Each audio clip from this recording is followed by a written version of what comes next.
you all so much.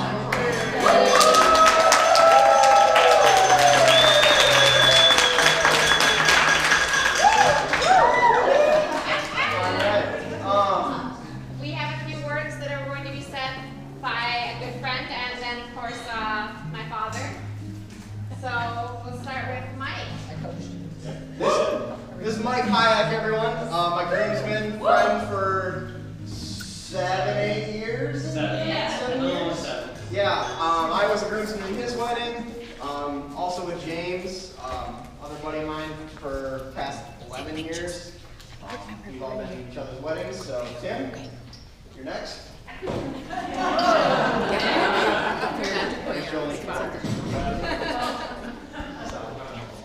Mike, if you're ready to go. He's got a Dr. Oh, I'm sorry, he's got a Dr. Pepper in his hand, so I mean, how can he not be ready to go, right? Going to be there. Hey, wherever you're comfortable, Rob. How's you guys? Yeah, lawyer. Come on.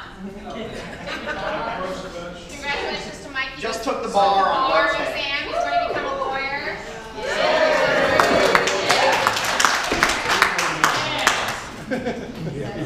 So I may have had, a fairly busy week.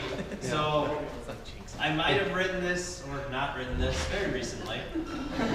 But when I was asked if I would speak, I was more than happy to do so because, well, one, public speaking isn't frightening. But also I was like, yeah, of course I want to speak for Brent. I mean, he's my buddy. So I met him 7 years ago and as soon as I met him, I'm like, I'm going to get along with this guy. Like, yes, please, this is going to be good. And it was because, obviously he's really smart, so there's that, that's helpful. He's funny, witty, these things are great. And that's why, I was like, I want to be his friend. This is fantastic, we get along really great. And then once I got to know him, then I found out that not only is he smart and funny and witty and these other things, but he's also a really nice, compassionate, caring man. And that was just exceedingly obvious with me, and he and James were already really good friends, and then they both brought me in, and it was like the three amigos, and that was great. And somehow I got in there because these two are kind of inseparable when they're together.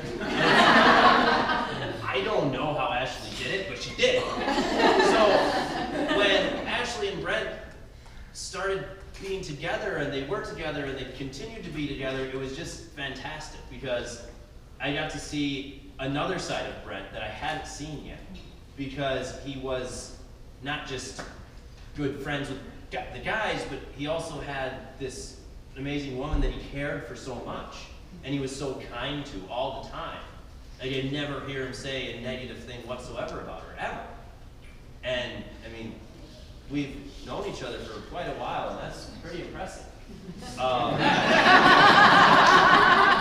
So that is something that has made me so happy that they've been able to be together, and he treats her so well, and she treats him so well, and they're so happy together.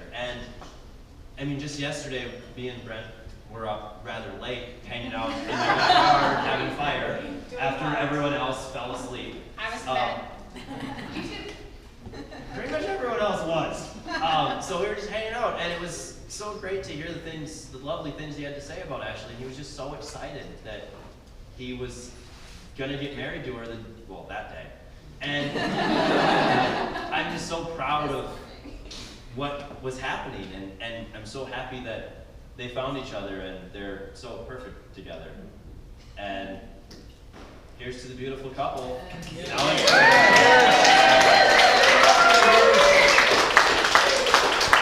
Here.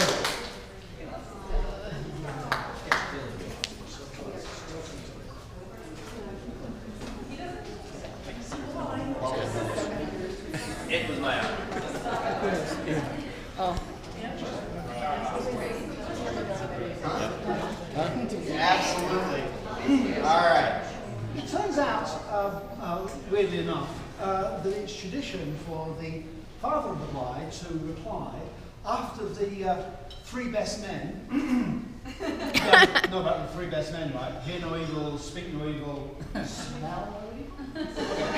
After the three best men have given the first toast, then the father of the bride gets to come in. And there's one or two things that we have to do pro forma. First of all, you're probably all aware that Leslie's grandmother, sorry, Ashley, who are you? Ashley's grandmother and aunt couldn't make it today. So I want to give a toast, first of all, to absent friends and relatives.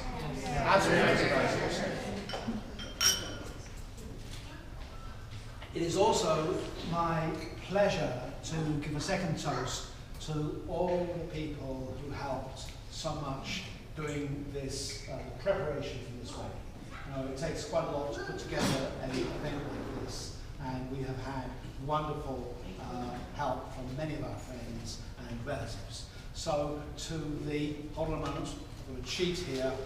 What do they call them? The Aid Brigade. Yeah. That's right. The Aid Brigade.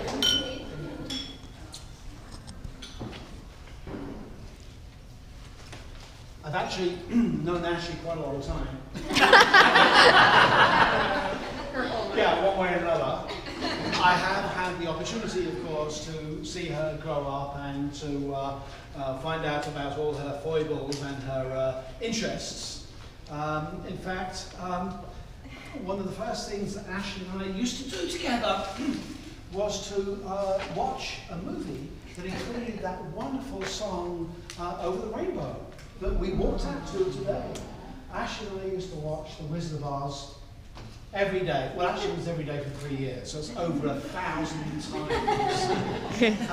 Now this wouldn't have been so much of a chore had you not realised that our TV didn't show yellow very well. All the yellows came out orange. Follow the orange. Yeah. It wasn't very good. And of course, it was a bit of trauma to be down there adjusting the TV as Ashley was sitting. Why is the brick road orange? I wanted it to be yellow. My father made it so.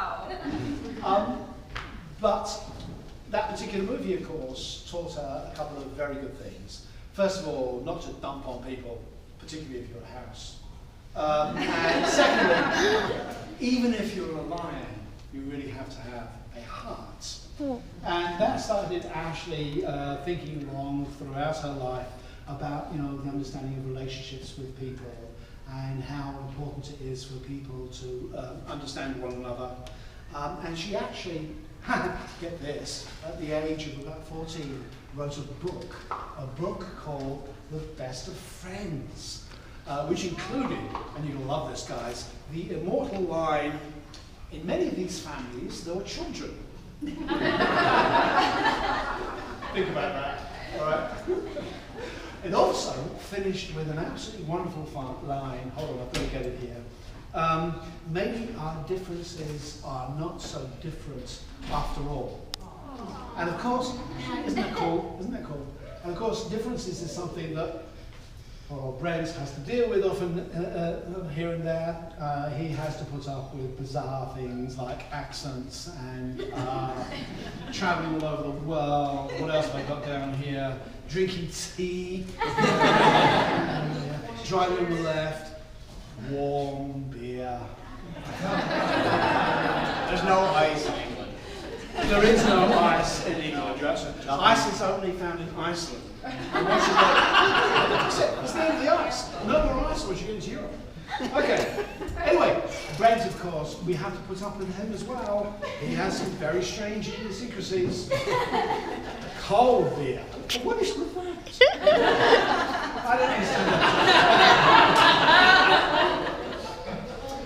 Brent, however, has given me a tremendous understanding for my adopted country, which none of the rest of you guys managed to do for me. He's taught me how to barbecue. Which, for the average Brit, is a total and utter closed book. I mean, barbecue, how does that work? All right, but wait, before we get off that topic, just one little interjection here. I do have to point out that he is totally wrong about sausages. No cheese in sausages, that's just not allowed. Okay, all right, what are we moving on to next? Oh yeah, dealing with differences on either side of the relationship. Of course, you know, the two families coming together, that's really difficult, you know. Can we put things together? I mean, Brent comes from a dog family. Dog family. How do we deal with this? This is very hard. You see, we're a cat family. That's our carnivore of choice. And, you know, it is a big deal. You guys have to understand that that Ashley gave up Bindi, the cat of her life, for Brent. So, you know, that's a huge sacrifice.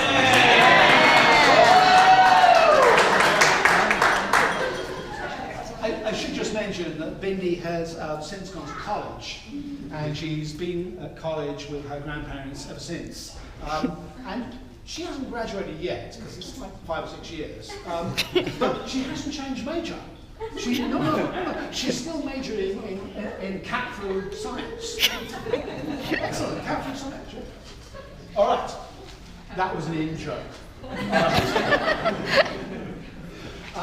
I don't want to make out, however, that we have made all the concessions, because, you know, Brent has had to make concessions too. Ashley's obviously giving up Bindi, but Brent has had to deal with me as a father.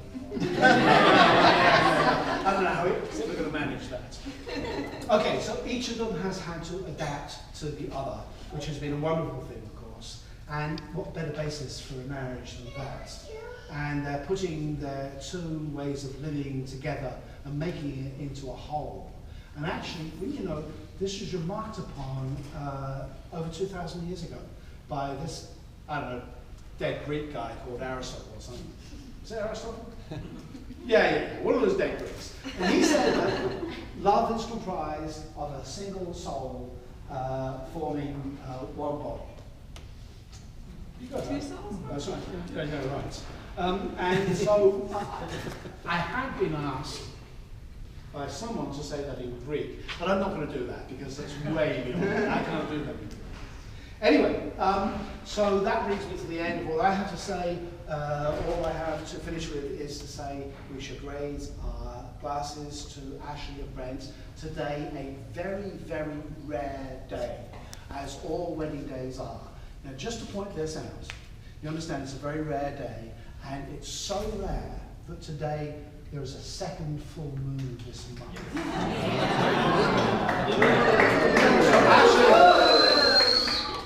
Something old, something new, something borrowed, something blue gets a blue moon.